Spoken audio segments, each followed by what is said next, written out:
So you bought a luxury property in Hawaii using a Cayman Islands LLC. It sounded incredibly cool at the time. You felt like a secret agent or a Bond villain. And honestly, it offered great privacy and liability protection. But now you want to sell that property, and the IRS is about to step in as your not-so-cool sidekick. If you own Hawaii real estate personally or in a simple US LLC, selling is straightforward. You pay your capital gains tax and you move on. But if you are a foreign corporation or an offshore LLC that the IRS treats as a corporation, the rules are completely different, and frankly, they are painful. First, let's talk about the cash flow shock at the closing table. It's called withholding. Because you are a foreign entity, the buyer is required by law to withhold money from your gross sales price, not your profit. The sales price, federal law known as FIRPTA, takes 15% off the top.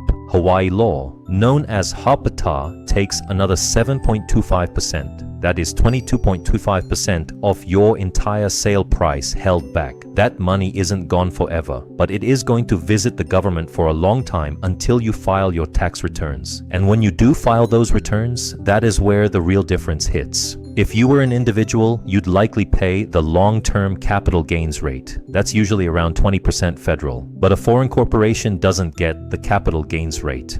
You pay the US corporate income tax rate of 21%. That sounds okay, right?